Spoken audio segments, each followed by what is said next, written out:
এইমাত্র বিশেষ খবর, বঙ্গে এই প্রথম ইভিএম মেশিনে জিপিএস ট্র্যাকিং দাবি কমিশনের লিঙ্ক চাইল সব রাজনৈতিক দল।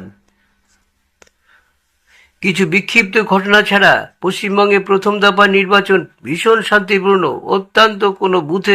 অন্তত কোনো বুথে 100 মিটারের মধ্যে কোনো অশান্তির ঘটনা নেই। ভোট প্রক্রিয়া কোনোভাবে ব্যাহত হয়নি, যেই কারণে এই দফায় কোনো বুথে পুনর্নির্বাচন হবে না বলেই জানিয়েছেন নির্বাচন কমিশন। কিন্তু প্রথম দফার ভোট মিটতেই ইভিএম কারচুপি অভিযোগ তুলছে শাসক বিরোধী দুপক্ষই। এমনকি এই বিষয়ে সরব হয়েছেন স্বয়ং মুখ্যমন্ত্রী মমতা বন্দ্যোপাধ্যায়ও। কিন্তু সেই আশঙ্কা উড়িয়ে দিয়ে নির্বাচন কমিশন দাবি করেছেন, এই প্রথম বাংলার ইভিএম জিপিএস ট্র্যাকার রয়েছে, ফলে কারচুপির কোনো জায়গাই থাকবে না। এমন দাবি করেছেন খোদ রাজ্যের মুখ্য নির্বাচনী আধিকারিক মনোজ আগরওয়াল। স্পষ্ট জানিয়েছেন, আগে অন্যান্য রাজ্যে হতো, এবার প্রথম বাংলায় ইভিএম এর জিপিএস ট্র্যাকার রয়েছে, ফলে ইভিএম এর নিরাপত্তা নিয়ে কোনো সমস্যা নেই। আগামী 29 এপ্রিল রাজ্যে দ্বিতীয় দফা নির্বাচন। কলকাতা সহ একাধিক হেভি ওয়েট কেন্দ্রে ভোট রয়েছে। প্রথম দফার মতোই দ্বিতীয় দফাও যাতে শান্তিপূর্ণ হয়, সেই লক্ষ্যে জেলাগুলির পরিস্থিতি সরেজমিনে খতিয়ে দেখছেন সিইও মনোজ আগরওয়াল। শনিবার ভোট প্রস্তুতি খতিয়ে দেখতে আরামবাগে যান তিনি। সেখানে সমস্ত রাজনৈতিক দল, পুলিশ, অবজারভার, প্রশাসনের আধিকারিকদের নিয়ে উচ্চ পর্যায়ের একটি বৈঠক সারেন দুই মুখ্য নির্বাচনী আধিকারিক। আর সেই বৈঠক থেকে একাধিক ইস্যুতে কথা বলেন তিনি। ইভিএম এর কারচুপি প্রসঙ্গে মনোজ আগরওয়াল জানান, এবারই প্রথম বাংলায় ইভিএম এ জিপিএস ট্র্যাকিং ব্যবহার করা হয়েছে, তাই কোনো অসুবিধা নেই। তবে রিজার্ভ ইভিএম লাইট নিয়ে বেশ কিছু অভিযোগ এসেছিল, ব্যবস্থা নেওয়া হয়েছে বলে জানান তিনি।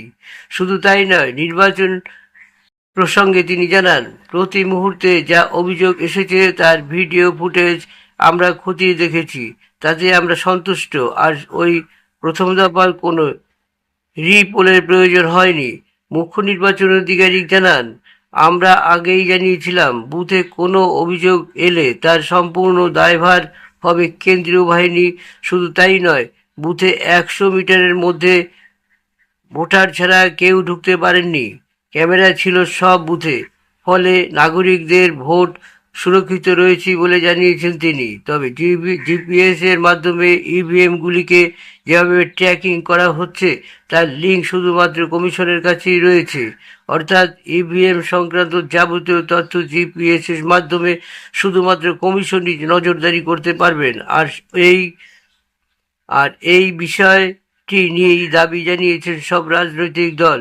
জিপিএস ট্র্যাকিং এর লিঙ্ক হতে যাতে রাজনৈতিক দলগুলিকে দেওয়া হয়, সেই দাবি জানানো হয়েছে। যদিও এ ব্যাপারে কোনো সিদ্ধান্ত নেয়নি কমিশন। অন্যদিকে প্রথম দফার মতোই দ্বিতীয় দফাতেও নজিরবিহীন নিরাপত্তার আয়োজন করেছেন কমিশন। নজরদারি আরও বাড়ানোর সিদ্ধান্ত নেওয়া হয়েছে বলে জানাচ্ছেন।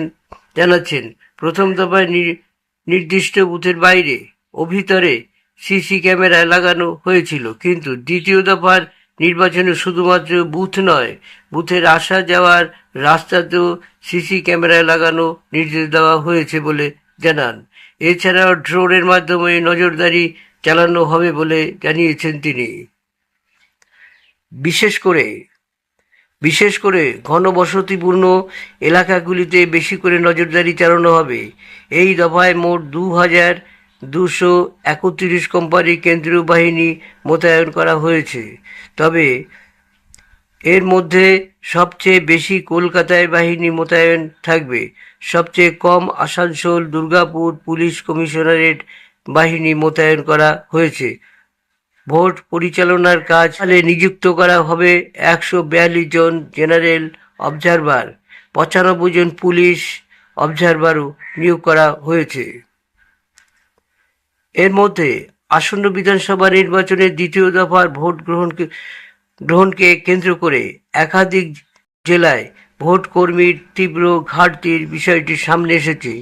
এই পরিস্থিতিতে দ্রুত সমাধান করতে প্রথম দফায় দায়িত্ব পালন করা কেন্দ্রীয় সরকারি ও কেন্দ্রীয় পাবলিক সেক্টর ইউনিটের কর্মীদের দ্বিতীয় দফার জেলাগুলিতে পুনর্বিন্যাস করার নির্দেশিকা জারি করেছেন মুখ্য নির্বাচনী আধিকারিকের দপ্তর।